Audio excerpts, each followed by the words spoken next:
स्वच्छ नक्षत्र मंडल और महिमा में आकाश हमारी आंखों के सामने कितने रमणीय हैं। सूर्य उदित होते ही मानो कहता है, सर्वोच्च प्रभु की सृष्टि कितनी श्रेष्ठ है।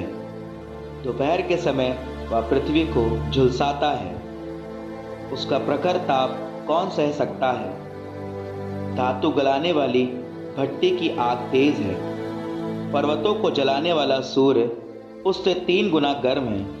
वह भस्म करने वाला धुआं उगलता है और उसकी प्रखर किरणें चकाचौंध उत्पन्न करती है।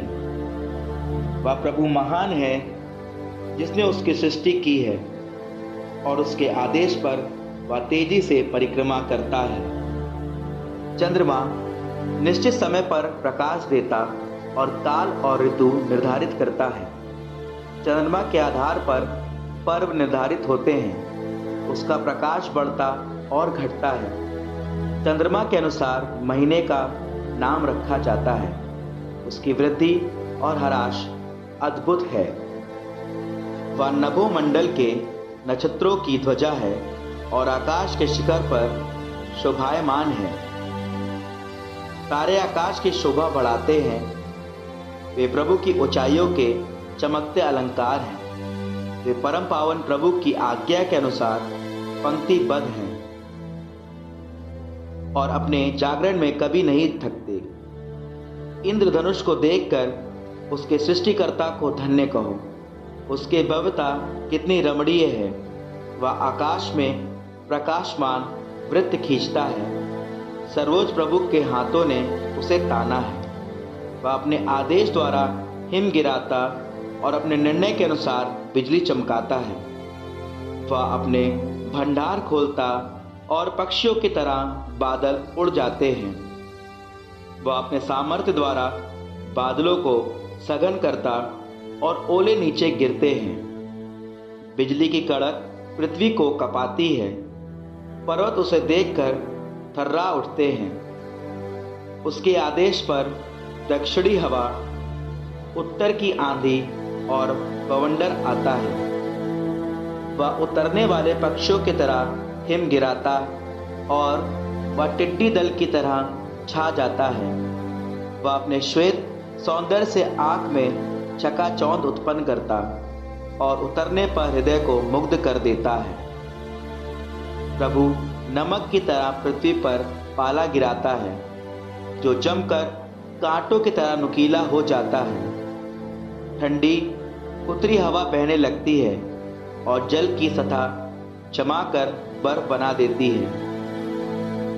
वह हर जलाशय पर छा जाती और उसे मानो कवच से ढक देती है।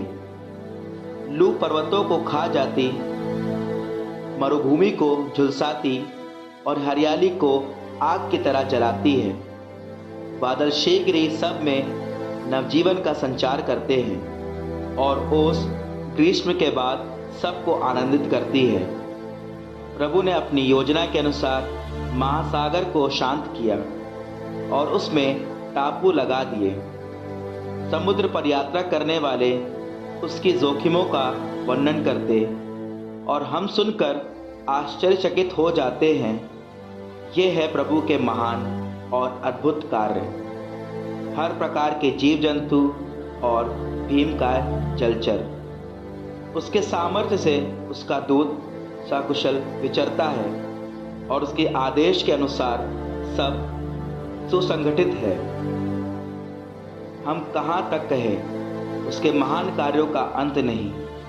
हम अंत में यह कहते हैं, वही सब कुछ है।